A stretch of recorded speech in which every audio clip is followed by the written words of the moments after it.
Así que bueno, yo creo que podemos arrancar. Les cuento nomás que, para las que no la conocen a Tere, es profesora de la Facultad de Comunicación y Diseño de la Universidad Austral y además también de la de Montevideo. Así que igual ya le cedo la palabra así, sin mucha presentación, porque ella tiene algo mucho mejor para contarnos. Así que vaya Bueno, nomás. gracias chicas, buenos días para todas, buenas tardes en realidad. Entonces, pensando un poco qué podía ser de interés, se nos ocurrió con Betty y con Ro que a veces nos pasa que no sabemos qué ver y es que empezamos a pedir opiniones y la gente nos dice, te recomiendo tal película, está buenísima, o mirá, me vi toda esta serie, te la recontra recomiendo.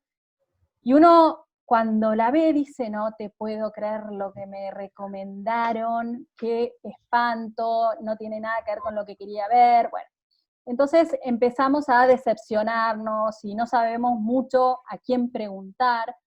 Y a veces lo que nos pasa es que nos falta ese criterio de saber qué preguntar, a quién pedir, qué recomendaciones buscar. Y muchas veces no es que hay gente mala que quiere arruinarnos el fin de semana y nos recomienda una mala película. Es que hay gustos para todos, hay distintos criterios también a la hora de seleccionar las películas que uno quiere ver. Entonces vamos a hablar de algunos aspectos para que nos ayuden a entender qué queremos ver, qué queremos profundizar y entender, y cómo recomendar también. Después yo misma les voy a dar algunas recomendaciones. Entonces creo que lo primero que hacíamos es una distinción. Ya desde el título habíamos puesto qué mirar para ver buen cine, ¿no? ¿Por qué? Porque mirar y ver son dos cosas diferentes. Ver, según la definición, que la pueden encontrar en internet en cualquier lado, es percibir algo material por medio del sentido de la vista. Entonces yo me puedo sentar como esta niñita con un vaso de coca y un tarro de pochoclos y ver una película, ¿no? Y tal vez es una película que después me preguntan qué viste y ni me acuerdo, porque simplemente la vi y pasó por mi vida como 1 hora y 20 de acción o romance o lo que sea. Y a veces nos pasa que vemos una película sin profundizarla un poquito más, o bien la película no da para mucho más. Y entonces, ¿cuáles son los criterios para decir, da para más la película y yo no capté nada? ¿O es que realmente la película es así de plana y no se le puede sacar jugo por ningún lado? Todo puede pasar.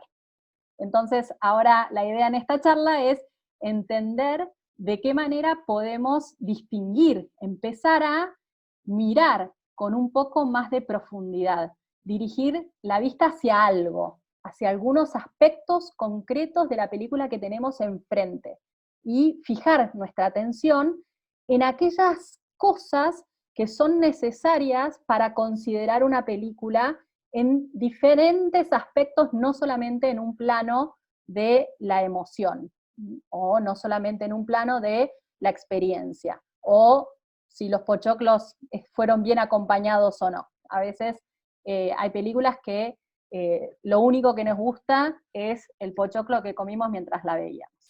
Entonces, por eso la propuesta que les hago hoy es no solamente la de ver películas, la de mirarlas, sino también las de catar, ¿no?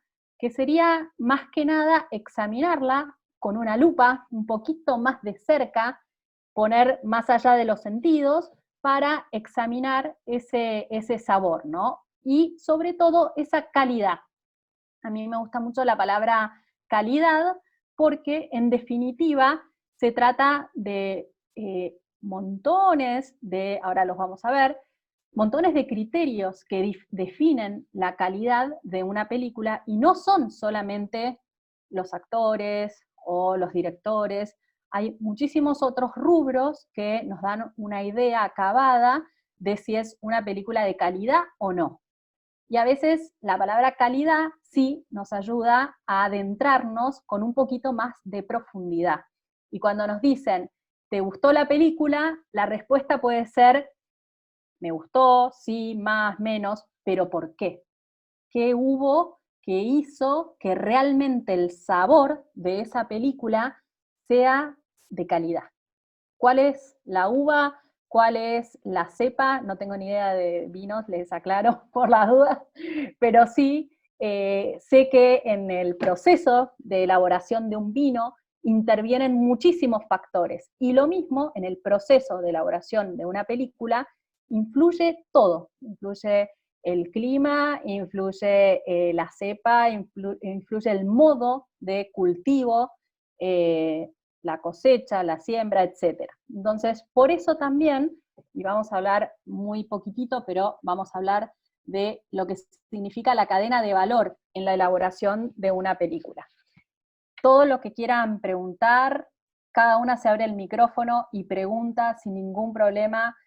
No quisiera que sea una clase así 100% expositiva, así que interrumpan sin ningún problema. De hecho, no es interrupción, simplemente hablen. Creo que somos un número suficiente como para poder dialogar, así que pregunten todo lo que quieran. Bueno, entonces, siguiendo con la metáfora del vino, cuando uno se adentra un poquito más a esta industria del vino o a esta ciencia del vino, vemos que hay muchísimos factores que no son solamente la botella en la mesa, ¿no? Y a veces, a los que no sabemos nada de vinos, y ni siquiera nos gusta mucho, la verdad que a mí mucho no me gusta, pero lo único que vemos es la botella en la mesa, ¿no? Entonces, qué importante saber de los aromas, de los colores, de cada una de aquellas cosas que hacen a la calidad del vino. Entonces, por eso estas son los distintos puntos que quería charlar hoy con ustedes, a lo que lleguemos, porque tampoco se trata de aburrir a nadie. Pero lo primero es, bueno, a ver, ¿cómo fue elaborada esa película? ¿Qué tiene? Si yo la disecciono y hago que sus partes estén sobre la mesa, ¿cuáles son las partes de esa película que a mí me hacen pensar y decir, es una buena película, es muy recomendable?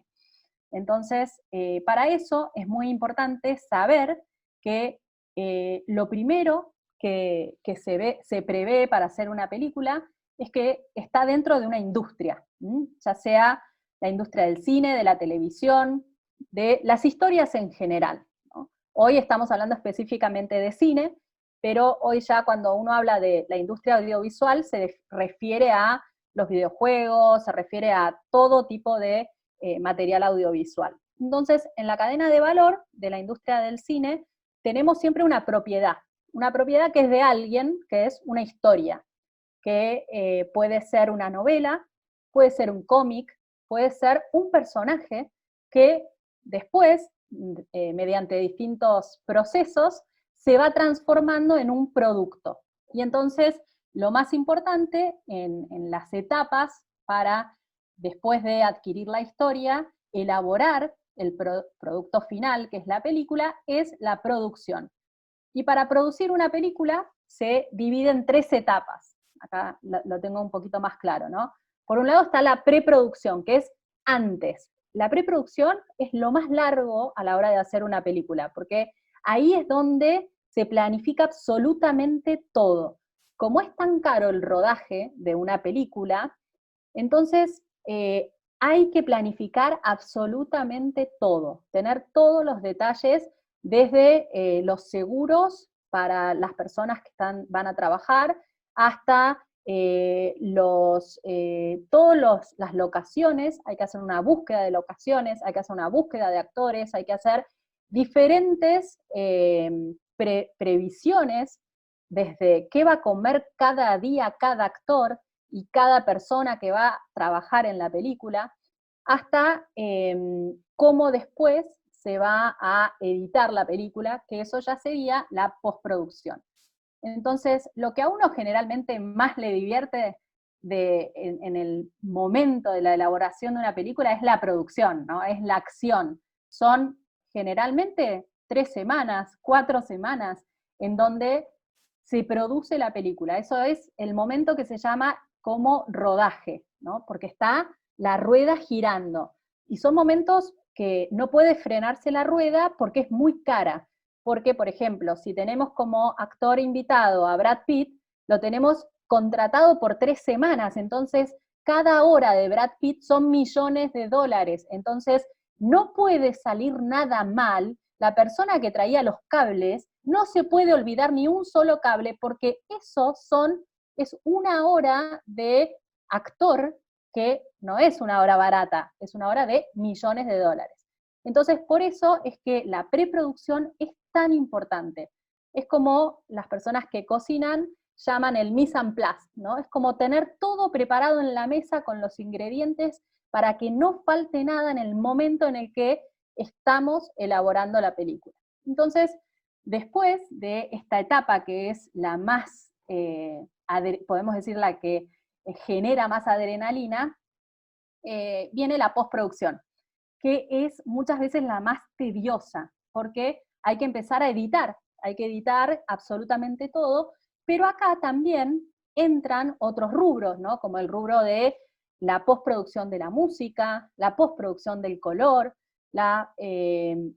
por ejemplo, todo lo que es los subtitulados, etcétera, etcétera. Y para eso, toda esta planificación previa es clave. Acá ya tiene que estar todo escrito, todo pensado, todo planificado.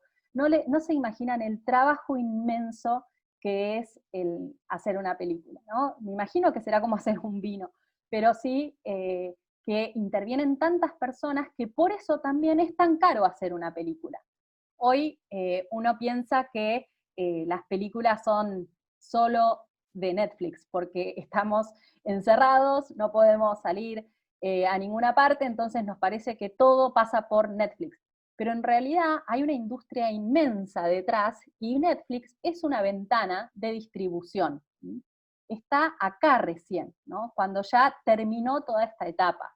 Hoy Netflix empieza a producir lo que se llama in-house, en su propio territorio. Y hoy Apple, por ejemplo, ya está produciendo in-house. Y Amazon también. Todos están tratando de asemejarse cada vez más a Hollywood en esta parte del proceso, para apropiarse de toda la cadena, de toda la cadena de valor, ¿no? Entonces, cada empresa lo que más le interesa para lucrar es controlar cada una de las partes del proceso, ¿no? Bueno, podríamos hablar horas de esto, pero lo voy a dejar acá para pasar a la segunda parte.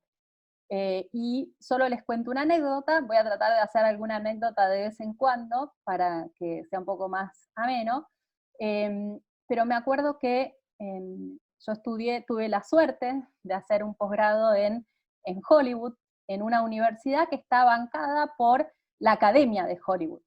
De hecho, en esa universidad estudiaron George Lucas, Steven Spielberg, varios de los directores que hoy les voy a hablar, etc. Y entonces me acuerdo que con mis compañeros teníamos que hacer un corto y ellos a lo americano, así a lo grande, estaban planificando cómo iba a ser el rodaje, ¿no? Y entonces a mí me tocaba escribir la historia, entonces yo escribí una historia súper amorosa, divina, pero claro, yo puse una escena en el mar, porque en realidad era en una playa que quedaba ahí en Malibu, que es donde tienen las mansiones todos los famosos, y entonces el profesor dijo, saquen esta escena en el mar. Entonces yo dije, ¿por qué? Por los costos. ¿Por qué por los costos? Si podemos ir con las cámaras, que la universidad te da todo, ¿no? Te da las cámaras, las luces, te da todo. Si tenemos todo el material, podemos ir sin ningún problema. Dijo, no, si ustedes van a filmar en la playa y un actor va a estar en la arena, hay que contratar un bañero. Yo dije, no, estás cargando, ¿cómo un bañero? Si sabe nadar. No, hay que contratar un bañero. Entonces, claro, ahí uno se empieza a dar cuenta lo que significa esta industria, que hay que prever absolutamente todo. Y entonces el seguro demanda que sí o sí tiene que haber un bañero si vas a ver una escena en la que haya agua, aunque no la pise el actor, aunque sea una canilla abierta, tiene que haber un guardavidas. Por ejemplo, me acuerdo en otra escena que había que encender una vela, había que contratar un bombero. Y dice, pero hagámoslo en postproducción y se acabó el problema, ¿no? Bueno, esos son anécdotas como para ver cómo funciona la industria y por qué todavía las plataformas de streaming no han logrado la calidad y la excelencia que tiene Hollywood por los años, sobre todo que lleva en el oficio, pero que hoy obviamente está patas para arriba la industria. Bueno, entonces ahora sí pasamos al tercer punto, que es niveles de análisis, ¿no? Porque entonces a vos viene alguien y te dice, che, ¿qué te pareció la película? Y uno dice, ay, me encantó. ¿Y por qué? Ay, no sé, ni idea. La verdad, me encantó, la pasé bárbaro, porque fui justo con, no sé, mi prima, que es re buena onda, y entonces uno dice, no estoy explicando técnicamente por qué me gustó la película, ¿no? Entonces, para eso está bueno, yo acá elegí 5 niveles de análisis, ¿no? El primero es el informativo, que es el que todos tenemos a mano, el estructural funcional, el argumental, que es por lo general el argumental en donde todo el mundo empieza, ¿para qué te cuento el argumento? Ta, ta, ta. Y por ahí no es justo lo que tenemos que explicar. Ahora igualmente vamos a ver. El interpretativo y el valorativo, ¿no? Entonces, el informativo. Yo acá les recomiendo estas 2 páginas, después se los copio en el chat, que se llama, es la base de datos más conocida de películas de la historia, te diría, donde está todo, acá está todo. Entonces, siempre que alguien me pregunta acerca de una película, lo primero que tengo que saber es el año de estreno. Tengo que saber de qué versión de Blancanieves me estás hablando, de la del año 25 o de la del año 2015, ¿no? Tengo que saber cuál es el país de origen, porque no es lo mismo una película hecha en Polonia que una película hecha en Argentina, ¿no? El director, y hoy vamos a hablar específicamente de esto, el productor, los guionistas por lo general son los más desconocidos y son parte principal de la película, y por lo general nos quedamos con esto, los actores, ¿no? Cuando alguien nos pregunta, che, ¿qué tal la película? Buenísima, ¿sabes qué? Está Tom Cruise, bueno, genial, sí, pero decime algo más, ¿no? Acá hay otra base de datos que se llama Film Affinity, que también nos puede dar datos, ¿no? Y en estas bases de datos siempre están las sinopsis, siempre está como un resumen muy cortito que nos ayuda, pero sobre todo es importante tener datos. Y después datos de mercado, que tampoco es menor saber cuál fue el presupuesto, ¿no? Datos curiosos, por ejemplo, las películas más rentables son las películas de terror, del género de terror. ¿Por qué? Porque son películas de muy bajo presupuesto, por lo general con muy poco se logra mucho, y a su vez son muy de nicho, van siempre a un target, entonces por eso es que muchas veces recaudan muy rápido, eh, y entonces por lo general son rentables, pero no son precisamente las que cosechan más premios.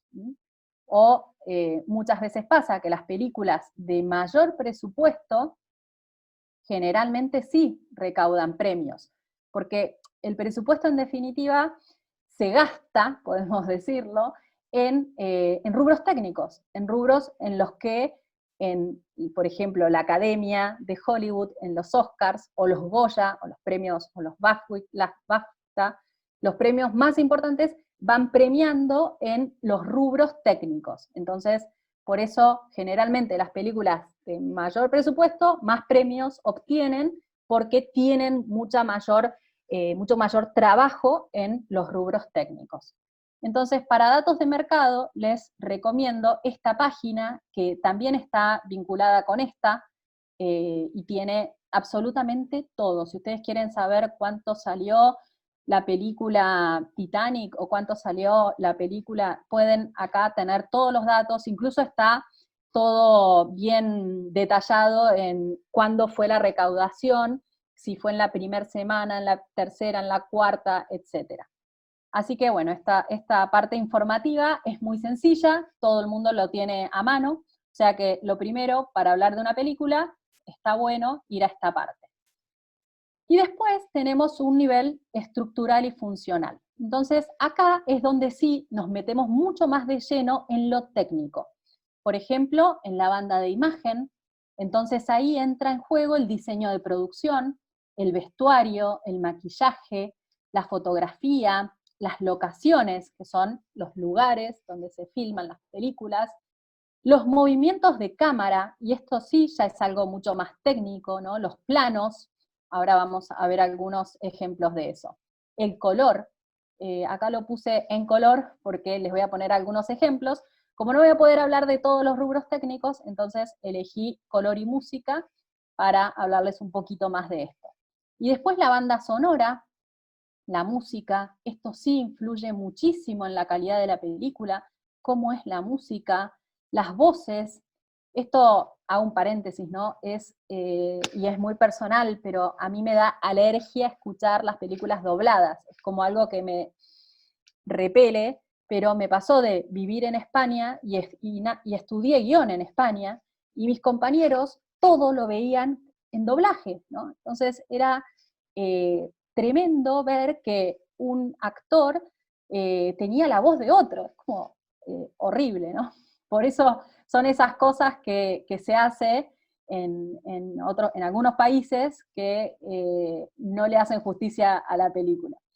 Los silencios, los diálogos, hay películas que pueden ser mudas, o hay películas que tienen 3 líneas de diálogo y ya está, no hace falta más nada, y hay películas que son excesivamente dialogadas, pero porque hace falta el diálogo, y hay películas que están mal dialogadas, porque se dicen cosas obvias, se dicen cosas que se sobreentienden, ¿no?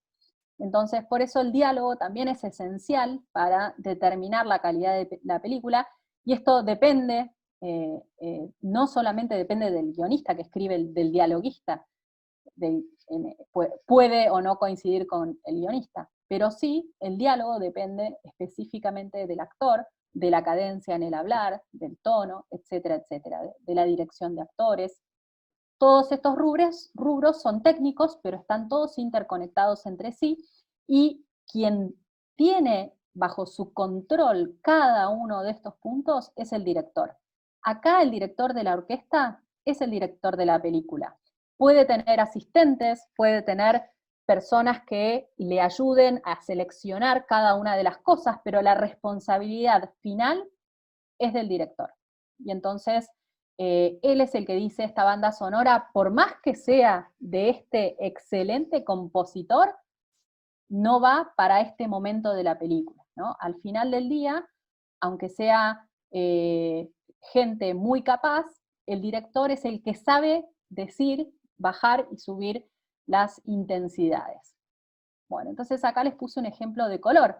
¿Alguna, para hacer ahora algo un poco más interactivo, alguna me sabe decir esta película, de qué película es esta foto?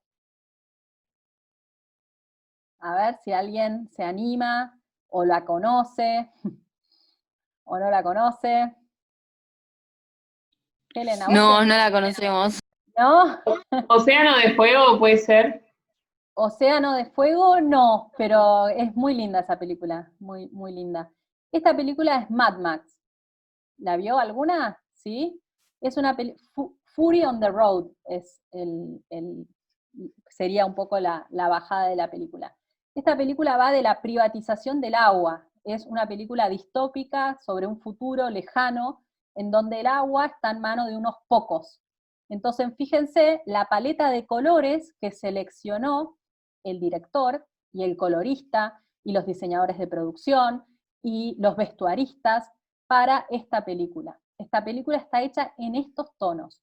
¿Por qué? ¿Qué despierta en mí estos colores? ¿No?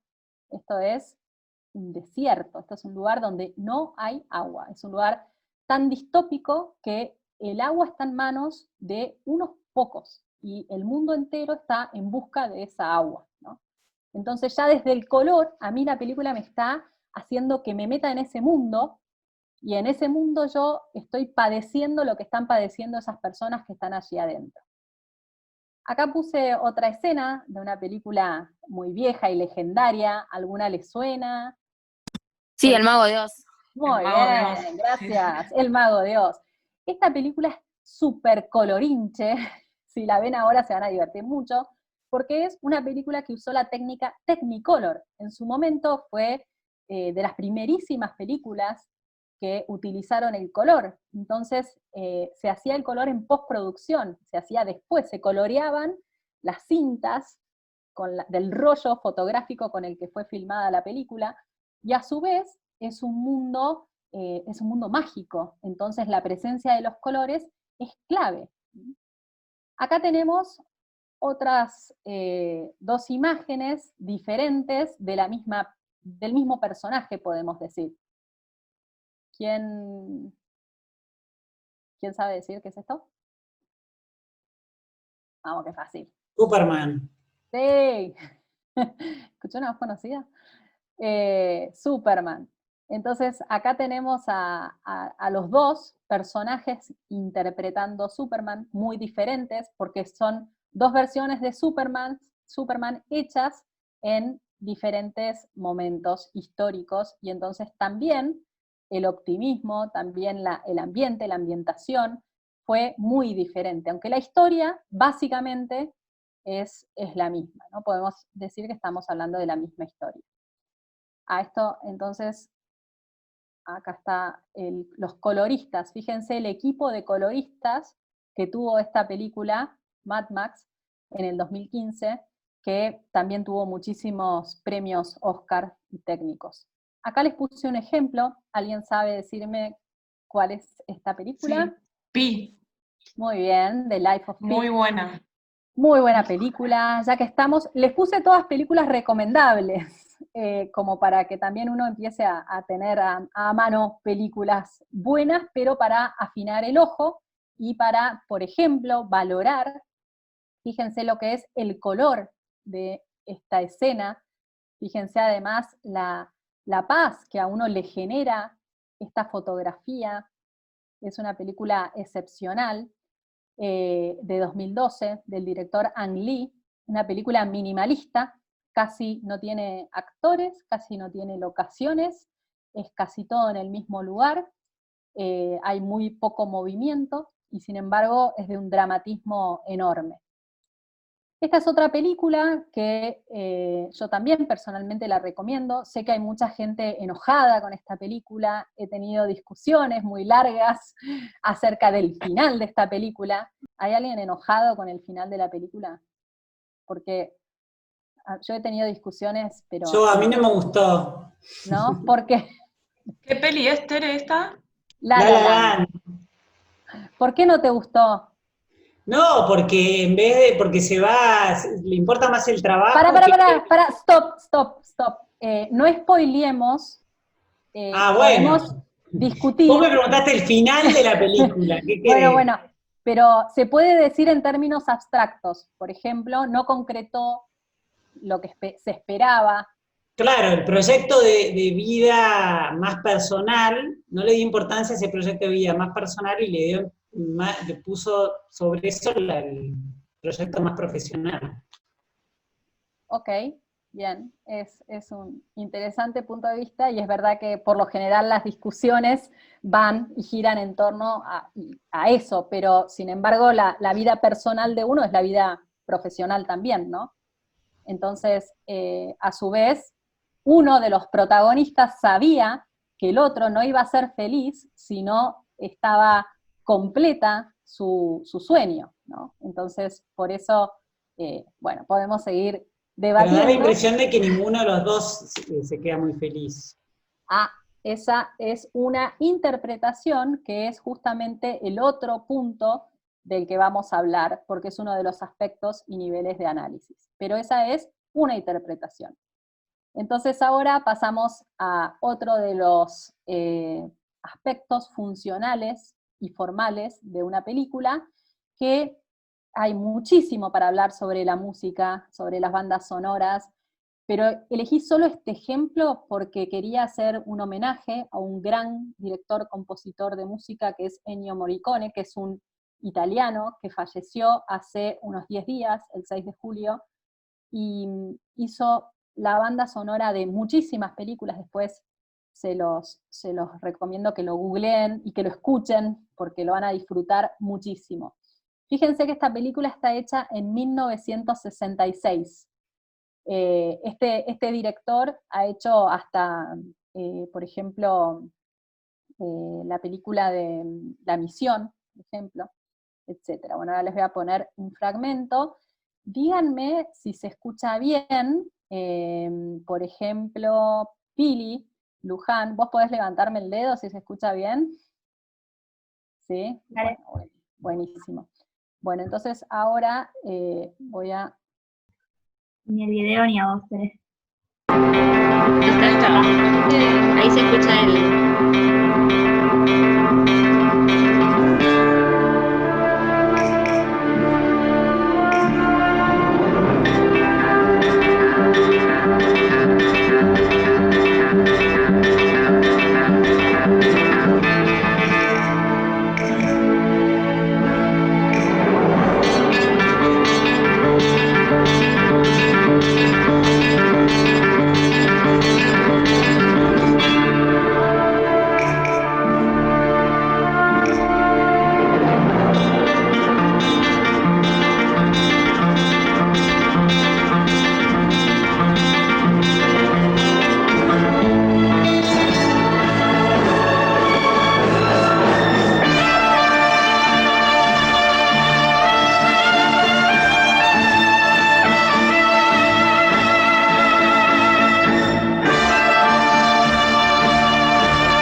¿Ahí me escuchan? Perfecto.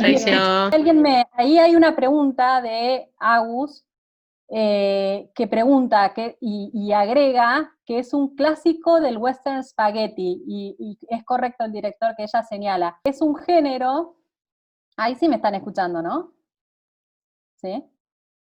Bueno, entonces el spaghetti western es un género dramático de aquellos años 60 que en Hollywood fueron muy famosos.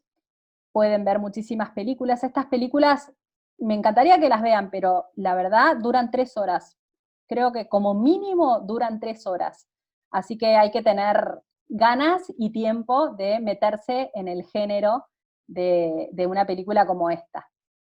Entonces, justamente quería ver si alguien detectó algún sonido de algún animal. ¿Sí? María Adelaide. A ver, ¿qué reconociste? ¿Levantaste la mano? Sí. Sí, ¿Qué pájaros. escuchaste? Muy bien. Al principio de la escena, pájaros. Exacto. ¿Y qué pájaro? Ah, bueno. No, ya es mucho. El pájaro que se escuchó eran cuervos. ¿Mm? Eran cuervos, y el cuervo, ¿qué representa?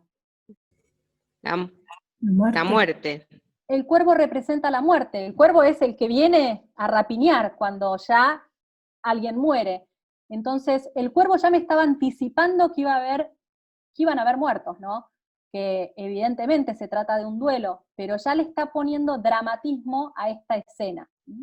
Y después vemos cómo los planos, cómo son al final, acá, al final de la escena que vimos, cómo es el momento. Ahora si no escuchan, no importa. Ahora no escuchan, ¿no? La película. Se escucha, recién se escuchó, pero no se ve, Tere, me parece que no estás compartiendo pantalla. Ah, porque no compartí la pantalla.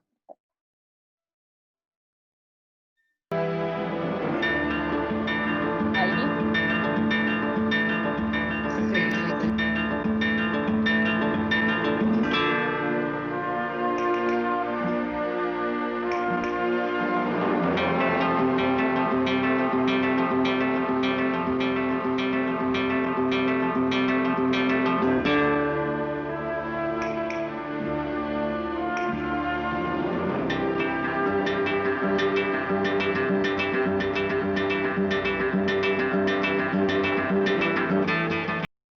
Bueno, me encantaría que Helen me haga una interpretación de los instrumentos musicales. ¿Ahí me escuchan? ¿Sí? Ah, qué suerte.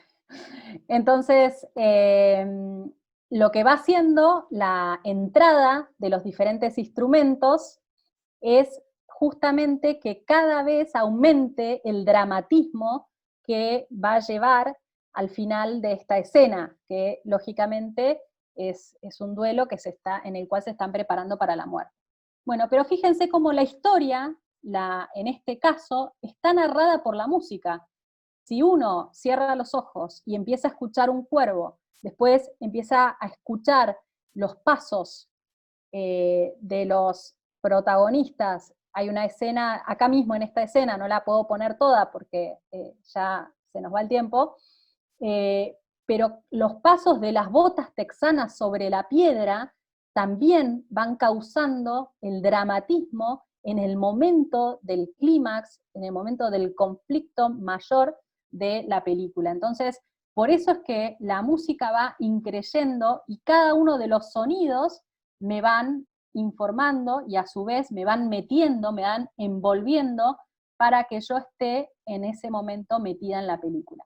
Por eso es que parte del análisis de cualquier película que yo haga, tengo que por lo menos decir algo sobre la música, ¿no? Si la música es adecuada, ¿no? Si me ayudó, me desconcentró. A veces pasa que hay películas que la música es muy buena, pero me termina desconcentrando, me termina sacando, ¿no?, de lo que quiero ver.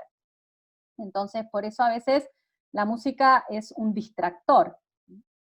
Entonces, también eso hace que la película me guste o no me gusta, ¿no? Porque la música me ayudó o no me ayudó. Bueno, entonces ahora la presentación, ¿la están viendo? ¿La están viendo bien? ¿Sí? José, ¿qué dice esto? A ver, léelo. José Lanzi. No se me activa el micrófono. La parte argumental, ¿no? Sí. Bien.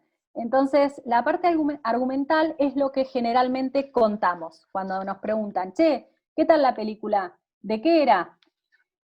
Bueno, era un hombre que se enamora de una mujer y entonces se van juntos al espacio, ¿no? Bueno, de eso es la película, ¿no? O es de una familia que está peleada con otra familia, pero ellos, los dos enamorados, se aman, ¿no? Entonces, ¿de qué película estoy hablando? ¿De qué historia estoy hablando? ¿No? Bueno, de Romeo y Julieta, etc.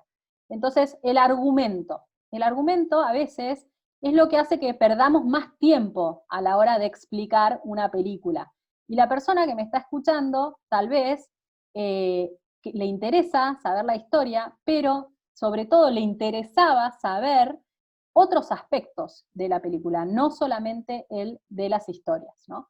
Y a veces empezamos a explicar la película desde el personaje, ¿no? Y entonces te preguntan, che, ¿y de qué era la película? Mirá, resulta que es un chico que pierde a su papá y ya empezamos a hablar de toda la historia en función de los personajes, ¿no? Y por supuesto que eso ayuda porque quien guía la historia, quien lleva la historia, generalmente es el personaje. Por eso hay una frase que es la story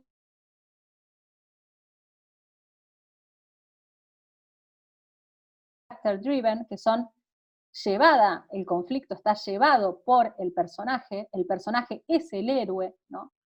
Y el héroe es el que va marcando la historia, y a veces es la historia en sí la que me interesa ver, ¿no? Por eso, cuando hablamos del argumento, lo mejor es dividir, como cuando éramos chicos, en introducción, nudo y desenlace, ¿no? Como aprendimos en el cole, cómo contar una película. Bueno, lo más sencillo es introducción, nudo y desenlace. Cómo empieza, y siempre, por supuesto, intentando no spoilear a nadie la película, ¿no? Tratando de censurarnos para no decir el final. Hay muchas maneras de contar el final sin decirlo, y hay muchas maneras también de no quemarle la película a nadie, ¿no? No sé por qué me siento identificada. No, si no lo... Bueno, a veces te pasa. Bueno, entonces acá Esto es algo también un poquito técnico, pero quería mostrarles cómo hay un paradigma que vendría a ser como la síntesis de cómo es la historia, que está en acto primero, que es el comienzo, en el acto segundo, que es el medio, y en el acto final. En un guión, por ejemplo, de una película que tiene 90 páginas, que es una película de 90 minutos, porque en guión cada página es un minuto, están todas las convenciones hechas para que toda página dure un minuto.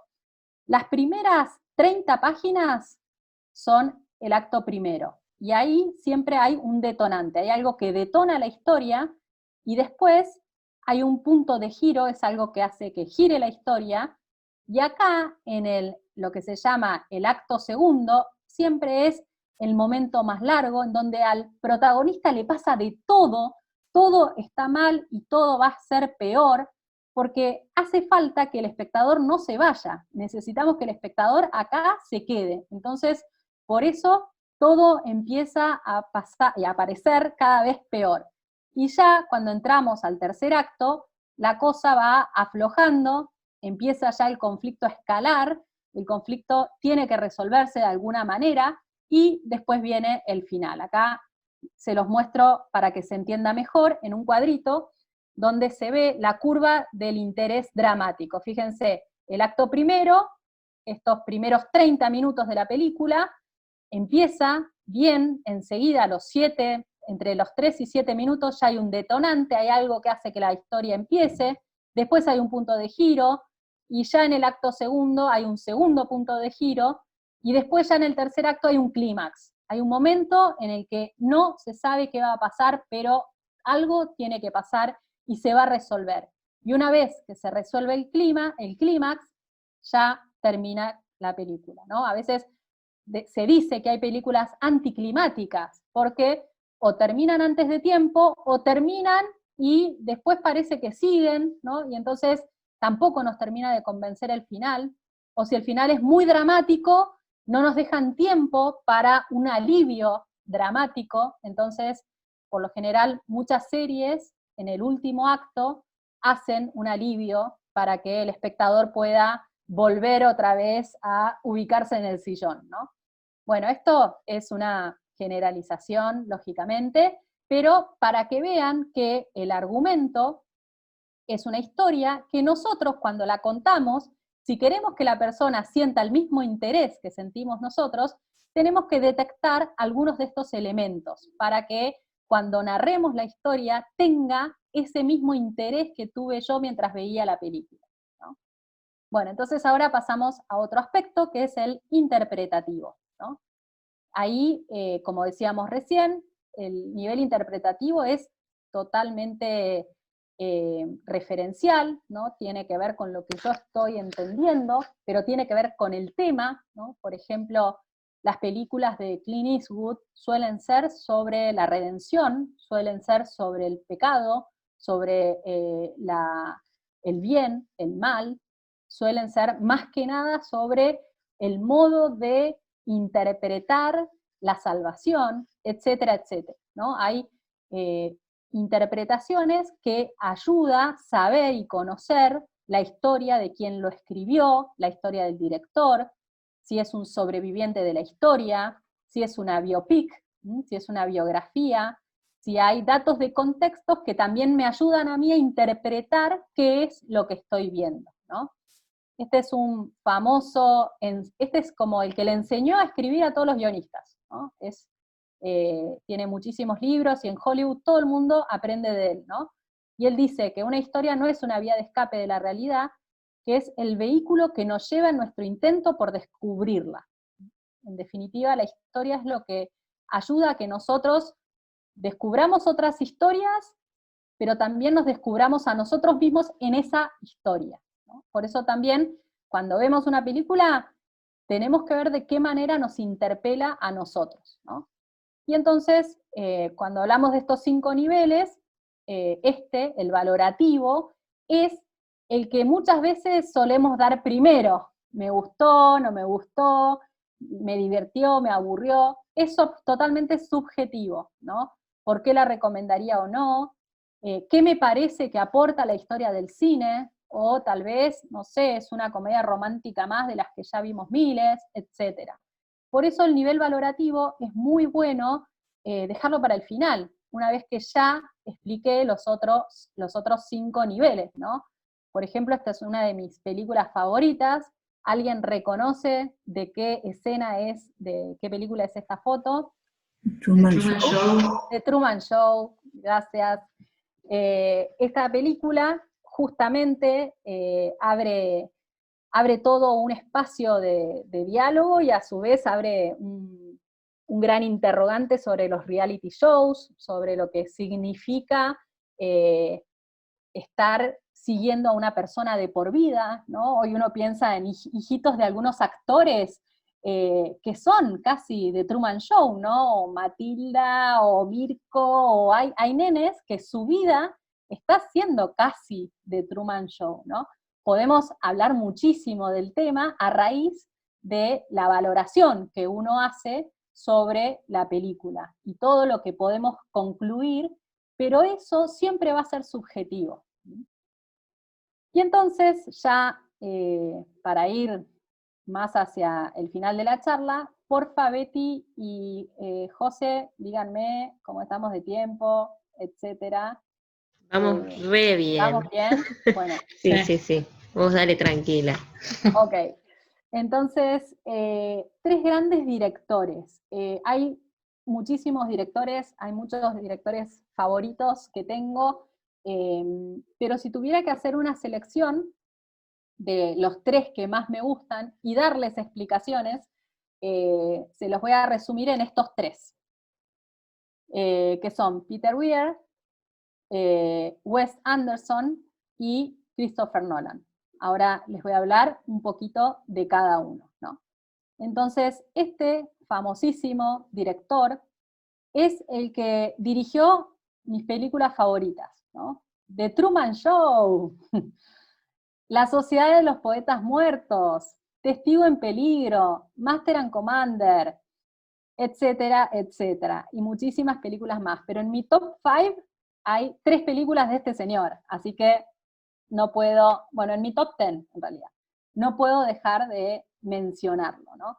La genialidad de este gran director es australiano y sus mejores películas fueron hechas en Estados Unidos, porque lo que hace Hollywood es fichar talentos y llevárselos, y a partir de ahí darle todos los recursos para sacar lo mejor de ellos. Entonces, Peter Weir ha tenido una carrera muy floreciente. Les recomiendo muy especialmente esta película, Master and Commander, Capitán de Mar y Tierra, que es con Russell Crowe, una película interesantísima. Todo sucede en el mar, es una aventura en el mar. Por lo general hace películas épicas, películas en donde la aventura tiene un rol fundamental. La Sociedad de los Poetas Muertos también es una película muy interesante que abre debates de todo tipo, ¿no? Y también se puede hablar desde la parte de la fotografía hasta la parte más interesante de la música, etcétera, etcétera. Entonces, cuando uno habla de un director, tiene que entender cuál es el sello personal de ese director, ¿no? Peter Weir es un director que hace películas grandes, de alto presupuesto, de muy alto presupuesto, ¿no? Y tiene el nombre para hacerlo. Tiene suficiente también conocimiento para llevarlas adelante, ¿no? Acá les puse al otro director, que es Wes Anderson. No es uno de los directores más conocidos, pero sí es uno de los directores muchas veces citado como obra de arte, sus películas, y a su vez algunas de sus películas tienen una fractura fotográfica bellísima, como la que estamos viendo ahora, de Darjeeling Limited, que es una película que tal vez es bastante tonto el argumento, Justo el otro día leí una valoración que era de 3 sobre 10, pero la fotografía es tan linda, es tan bella, que uno disfruta, como decíamos antes, que tal vez el plano de la historia no es tan esencial en este caso, porque la película es realmente un viaje, es una road movie, una película que vamos viendo, la vamos viendo en el viaje de 3 amigos, la vemos desde la perspectiva de esos 3 amigos. Entonces, por eso es una película donde los valores de la fotografía, los valores de la imagen son lo que más nos aporta. Y acá hay más películas de este gran director. Tal vez vieron El Hotel Budapest, de Gran Hotel Budapest. Estas son sus películas. Hace muchas publicidades. Las publicidades de Wes Anderson también son interesantísimas. Ha hecho publicidades para American Express, para M&M's, marcas no menores, ¿no? Fíjense la presencia del color en el Hotel Budapest, en el Gran Hotel Budapest. Fíjense también lo que es el diseño de la producción de los elementos que componen esta historia. Esta es una película de 2014, se dio todos los gustos, es impresionante acá cómo juega también con las distintas formas en el que el color narra la historia, el drama va cambiando y el color va cambiando junto con el drama. Fíjense el uso que hace de la simetría en las diferentes películas. Esta es otra película que también es muy pobre argumentalmente, es bastante tonta la película, sinceramente a mí no me gustó, pero la disfruté muchísimo, porque cuando yo veo esta factura fotográfica, cuando veo las genialidades que hace este hombre, no lo puedo creer, y fíjense que acá hay aspectos funcionales, esto es un plano, uno de los asistentes de dirección de Wes Anderson siempre dice que él siempre tiene las manos así, como un cuadrado, y entonces siempre encuadra a ver qué va a ver Wes, porque lo primero que va a decir es que todos los elementos tienen que estar dentro de ese cuadrado simétricamente bien ubicados. Bueno, son las locuras de este director que hace que disfrutemos tanto la parte más funcional de la película. Acá no hace falta el sonido, solamente, no sé si se escucha, pero no hace falta que lo vean, son sucesiones de imágenes. Este es el gran Wes Anderson. Él tiene un ritmo diferente en sus películas. Siempre todos los detalles son surrealistas. El tono de la película está dado por lo más disparatado. Sus películas suelen ser, tienen que ver mucho con él, con su propia historia. Entonces, estas son ya publicidades. Esto es un cortometraje. Bueno, este es Wes Anderson, espero que les pique la curiosidad, los que no la conozcan, para verlo. Y el tercero y último es Christopher Nolan, también, acá tenemos muchísimas películas de él, que seguramente han visto. Inception, películas que argumentalmente cuesta entenderlas, y hace falta también tener mucho contexto y conocimiento para entenderlas. Acá me había olvidado de poner algunas. Él también dirigió The Man of Steel, que es una de las películas de Superman, una de las tantas versiones de Superman que han habido, pero tiene su sello particular. También él usa el color de una manera muy interesante. Dunkirk es una de las últimas películas que hizo. Batman Begins, hizo también El Caballero de la Noche, etcétera, etcétera, ¿no? Acá están todas sus películas. Acá fíjense también el uso del color. Esto es en Interstellar. Acá es una película del 2014. También fíjense la importancia del color en esta película. Acá está Dunkirk.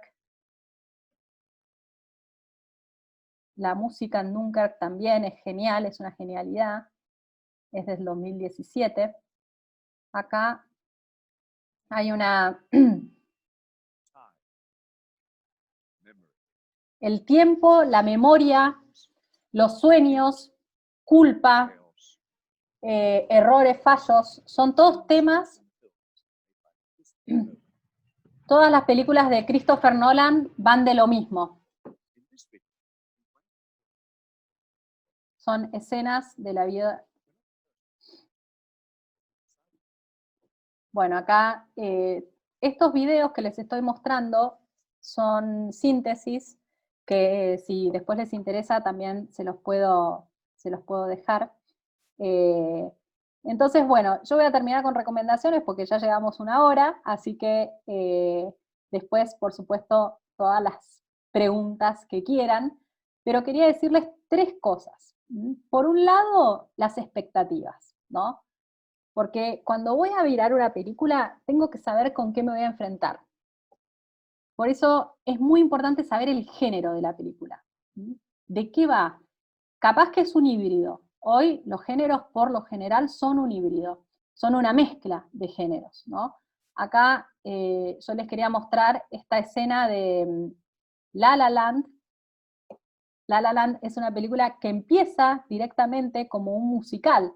La primera escena ya pensamos que estamos metidos en el tráfico y, sin embargo, estamos en el medio de una coreografía, en el medio de un baile interpretado por bailarines. Entonces, es muy importante que el espectador ya desde los primeros 5 minutos sepa que esta película es un musical y que el pacto de lectura de esta película no es la realidad real, porque en realidad esto nunca puede pasar, ¿no? No hay un realismo total en esta película, porque cada uno de los personajes que están en los autos empiezan a cantar, salen a bailar, y entonces, por eso es que esta película, más que nada, me está mostrando que empezamos a experimentar, empezamos a ver un musical. Bueno, ahí ya empieza el baile, empiezan a bailar, salen todos de los autos, y ahí continúa toda la coreografía. Algo también muy interesante de ver en las películas son los making of, ¿no? Cómo se hacen. Yo, cuando se hizo esta película, yo estaba viviendo en Los Ángeles, y me pasó de un día domingo, muy temprano por la mañana, enterarme de que todas las autopistas estaban cortadas porque estaban en pleno rodaje. Imagínense el costo de cortar las autopistas de Los Ángeles, ¿no? También todo esto hace que vayamos viendo también el tipo de película que vamos a ver, ¿no? De altísimo presupuesto. Bueno, después esta escena es espectacular a mi entender, es un comienzo muy arriba de lo que es la película. El segundo consejo es, dentro de las expectativas, es leer críticas, es saber un poco más qué piensan los especialistas de esa película, ¿no? Hay críticas que, los críticos son muy cuidadosos para no spoilear la película. Les recomiendo esta página de cine21.com. Esta página tiene muchísimas películas. Hay otra plataforma que se llama Rotten Tomatoes, que es acá no se las puse, pero ahora después les pongo todo eso en el chat. Rotten Tomatoes. Acá tenemos también,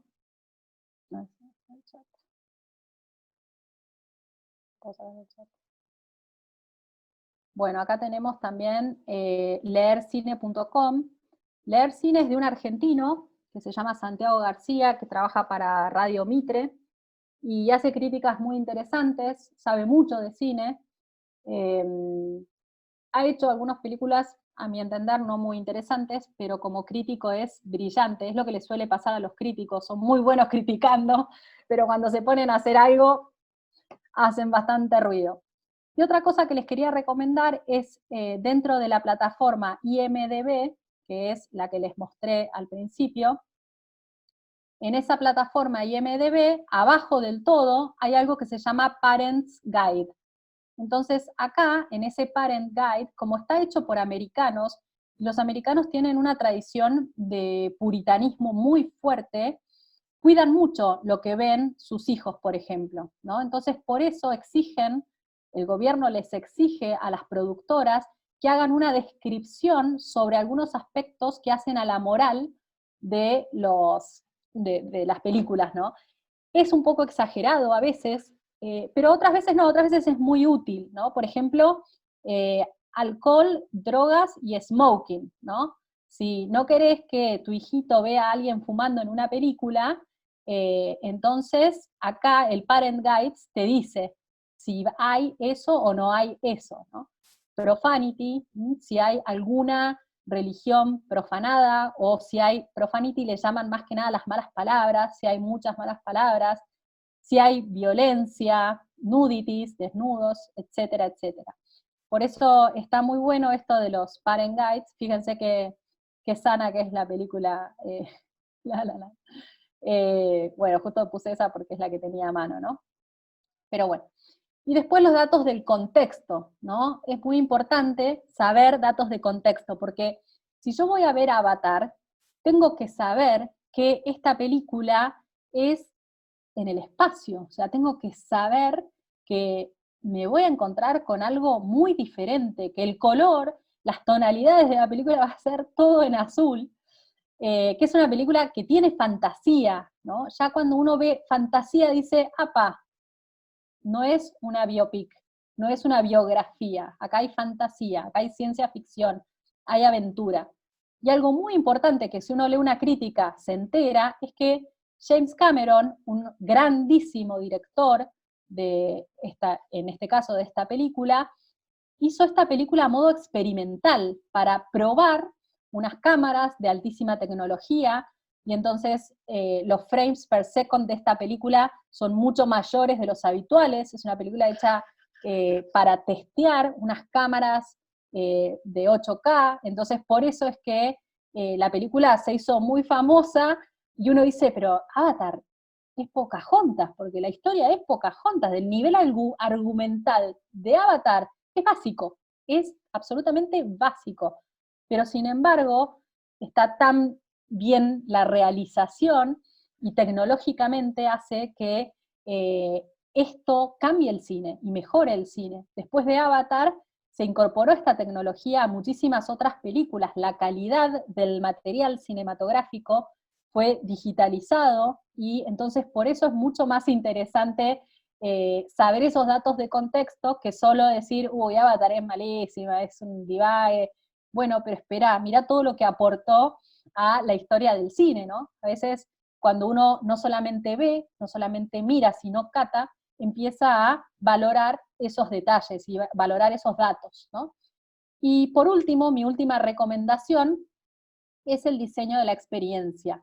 Cuando quieran ver una película, fíjense muy bien cómo la van a ver, dónde la van a ver, con quién la van a ver, porque a veces queremos ver un peliculón en el celular, ¿no? Y uno se agarra la cabeza y dice, no lo destroces, no pierdas el tiempo para ver ese peliculón que tiene una fotografía increíble en el celular, mejor no la veas, porque no vas a saborearlo como deberías. Es como pretender tomar vino y agarrar un termidor de cartón, o sea, es lo mismo, es casi lo mismo, ¿no? Entonces, por eso, o tomar un vino en un vaso de plástico, bueno, capaz que está bueno, pero un enólogo se rasga las vestiduras, ¿no? Porque quiere que disfrutes de ese vino y que lo tomes adecuadamente, con el acompañamiento adecuado, sabiendo que hoy ya contamos con suficientes tecnologías y organizándonos en el tiempo para que la experiencia sea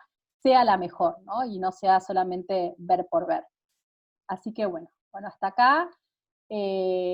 Gracias, y ahora pregunten lo que quieran. Preguntas. Si Por quieren supuesto. capaz fui muy rápido, entonces por ahí quieren repasar algo. Totalmente. Muchas gracias, Tere, desde ya, te lo agradecemos un montón. Acá con las chicas decíamos que realmente hacemos todo lo que está ahí, es lo que no hacemos. A ver por qué. Un montón. Sí, todo lo Porque, que che, no tenemos en cuenta a la hora de ver una película. Explicar el Voy a de- argumento, ir por ver para... voy a sin- dejar de compartir así las veo. Así que hemos aprendido bastante. Tere, yo te hago una pregunta. ¿Puede Dale, ser? José. Sí, por supuesto. A mí siempre lo que me genera duda a veces es como, bueno, los premios Oscar, ¿no? Bueno, los premios que sea de las películas, ¿no? Digo, Oscar en Estados Unidos después varía, ¿no? Pero a veces me da la sensación de que están todos los temas, bueno, a nivel argumentativo, ¿no? Políticamente correctos, pero de repente vos, no sé, como que uno se va de la película diciendo, la verdad que no me dejó mucho, ¿no? Porque hasta pensando en la banda sonora, en la banda de imagen, uno dice, bueno, como que sí, están todos los temas que uno tiene que tocar, pero no me cierra porque esta película ganó el Oscar a mejor película, no sé, obviamente no, con mi básico nivel de conocimiento lo pregunto, ¿no? Pero Sí, sí. Sí, la entrega de los Oscars está de por sí muy politizada, la entrega de los premios Oscars. La Academia tiene unos 3.000 miembros, yo conocí varios de los miembros de la Academia de los Oscars, tuve profesores que eran miembros de la Academia de los Oscars, y entonces, obviamente, cada uno de esos miembros tiene su reputación, y entonces a la hora de votar también tienen muy en cuenta los valores propios de la industria, lo que quieren resaltar. Entonces lo políticamente correcto entra siempre en juego y es para ellos un gran problema, porque los Oscars, no sé si se acuerdan, un momento en el que los Oscars fueron entregados por un negro, por una persona African American, y en realidad iba a ser blanco el presentador, pero se empezó a correr la voz de que la mayoría de los nominados eran blancos. Entonces, los organizadores dijeron, no, no puede ser que le vamos a dar premios a todos blancos y encima el conductor es blanco. Entonces pusieron a un negro como conductor, ¿no? Y entonces empezó a haber toda una campaña en Twitter que era Oscar is so white, y entonces por eso a raíz de esa campaña se armó toda esta especie de organización del evento muy políticamente instalado el tema de que somos diversity, somos diversos, estamos siempre, y es bastante falso, la verdad que es bastante falso. Mis compañeros de universidad que eran African Americans, que eran de tez negra, ellos me decían que en Hollywood el racismo no se ha superado nunca.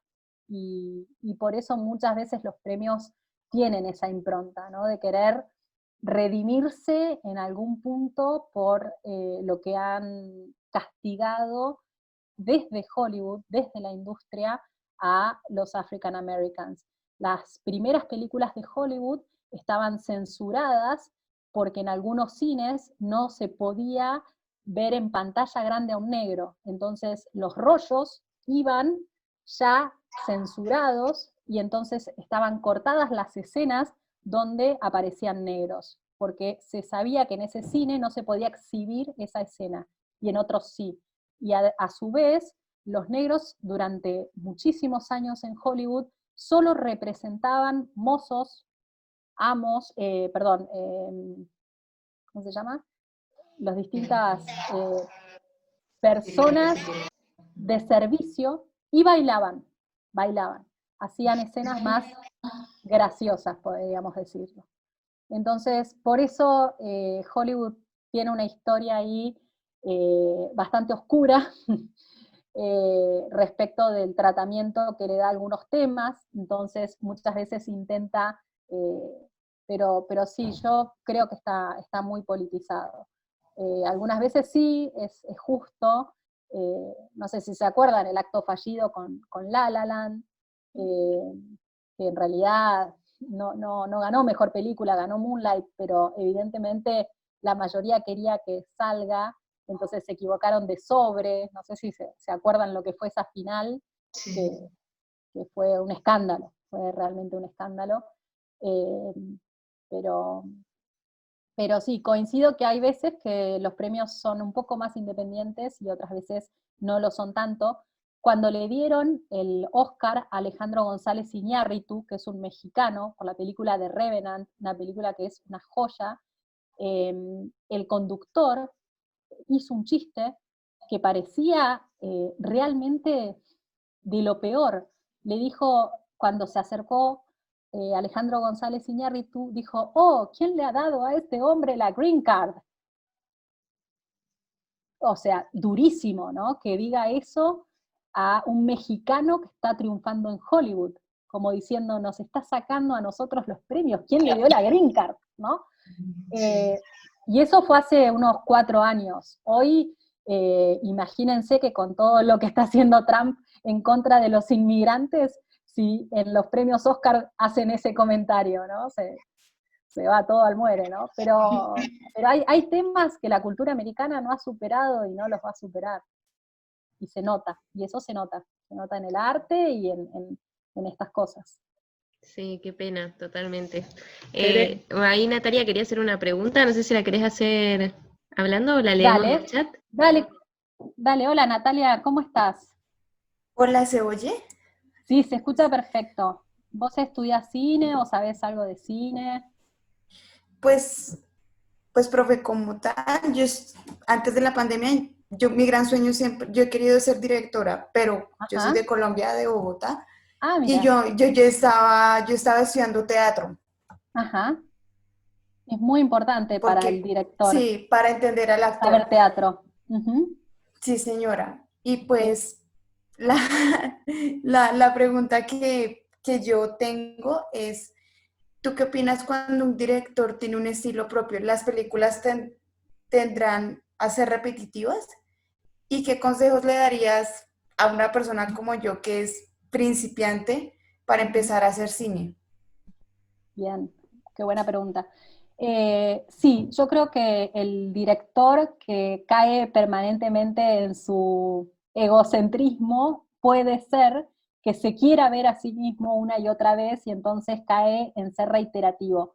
Pero si eso lo hace como un buen músico con belleza, si eso lo hace para cada día hacer algo que aporte y que sea diferente, entonces en esa medida intentará ser menos reiterativo. Yo creo que muchos caen en el abuso de su yo descubrí esto. A mí me gusta mucho también Quentin Tarantino, pero es verdad que cuando uno ve las películas de él le parecen un poco iguales porque abusa de algunos recursos que lo han hecho grande y que lo han hecho tan reconocido en el ambiente, pero sin embargo puede ser que ya es, bueno, dale, ya sabemos y te alabamos por haber hecho eso, pero superate. Así que sí, coincido con vos que eso pasa. Y lo otro, me parece muy interesante que estés haciendo actuación. Sabes que muchísimos directores hacen actuación, son actores y recomiendan que el director sea actor, porque no solamente por la empatía, porque a la hora de dirigir actores tiene que saber lo que siente un actor, lo que vive un actor, lo que le pasa a un actor. Por eso creo que en tu sueño, que es el de ser directora, que estés haciendo esta escala por la actuación es fundamental, es seguir alimentando tu sueño, es tratar de dar de a poquito un paso más hacia ese lugar. El paso natural, que yo siempre también le recomiendo muchísimo a mis alumnos, es hacer cortometrajes, es aprovechar la baja tecnología que hoy requiere hacer una buena historia, una historia sencilla, intentar escribir una historia que dure 1 minuto, que sea en un solo lugar, con pocos actores, una historia en un solo lugar con un actor, yo te aseguro que puede tener un dramatismo enorme y sale 0 pesos. Entonces vos te vas armando tu portfolio, tenés tu canal de YouTube o tu canal de Vimeo, y así de a poco vas buscando generar tus propias historias, con experimentación, con ayuda de tus amigos, si estás en la facultad, con ayuda de tus compañeros. Hay que aprovechar muchísimo la etapa universitaria porque por lo general las universidades te dan los recursos, no en todas, pero en muchas te dan los recursos, las cámaras, las computadoras para editar, tus compañeros están colaborando con vos, entonces es mucho más fácil. Yo creo que lo más importante es el portfolio, que vos ya te vayas armando tu propia valijita con tus propios productos para que tengas siempre algo que mostrar. Lo que no puede hacer alguien que quiera hacer cine es no tener nada que mostrar, porque de esa manera es como el mundo puede ver nuestro talento, ver nuestro arte. Tiene mucho que ver con la carrera de un artista. Entonces, vas muy bien encaminada y no dejes el sueño, porque es muy posible. Muchísimas gracias. De nada. Sí, Yara. Hola, gracias ¿Cómo por estás? la charla. No, de nada, un gustazo. Te quería preguntar, a mí me gusta mucho mirar cine, pero en general, salvo excepciones, son o películas de Estados Unidos o de Gran Bretaña. Y en general capaz algo francés, pero se mueven en esas culturas y termino sabiendo un montón de esas culturas e historias, pero me gustaría saber más de otras. No sé si tenés alguna táctica, alguna página que puedas recomendar. Dale, buenísimo. Les voy a pasar, a ver si puedo acá, el archivo de una lista de todos los directores, acá, directores, acá. Ahí está por director y por país y por género, y tienen una descripción muy breve, y están casi todos linkeados a una nube. Entonces vas a poder ver distintas películas bien seleccionadas de calidad de directores que valen la pena, ¿no? Después depende, es muy personal, el gusto de cada uno. A mí personalmente me encanta el cine francés, me gusta mucho más que el americano, me gusta mucho el inglés también, pero a mí personalmente el francés me gusta por el tipo de narración que hacen. En cambio el americano me encanta porque tienen todos los recursos para hacerlo de una manera fantástica. Pero entiendo que a la gente que le encantan los finales felices, los happy endings, no les gustan las películas francesas o las italianas. Hoy hay muy buen cine, por ejemplo, en Polonia, en Islandia. Hay países nórdicos que están haciendo un cine de muchísima calidad, que también vale la pena ver. Pero bueno, yo estaría, si querés, te recomiendo esa paginita, son bastantes páginas, pero fíjate ahí si ves algo que te suene, como podés pispear un poquito antes de verlo, y como les recomendaba, primero buscar toda la información. Y te recomiendo esa plataforma de Cine 21 y la otra de Rotten Tomatoes también. Sí, esa la conocía. Bueno, Tere, yo estoy segura que quedan un montón de preguntas y seguiríamos mucho más, pero... Nos las pueden mandar al mail donde les mandamos el link, que nosotros se las podemos reenviar a Tere y nos mantenemos en contacto por ahí. Dale. Bueno, Buenísimo. Muchísimas gracias, Tere. Gracias, Muy buena. Muchas gracias, Tere. Creo que hemos disfrutado un montón. Gracias, chicas, por venir. Gracias. Gracias. Adiós.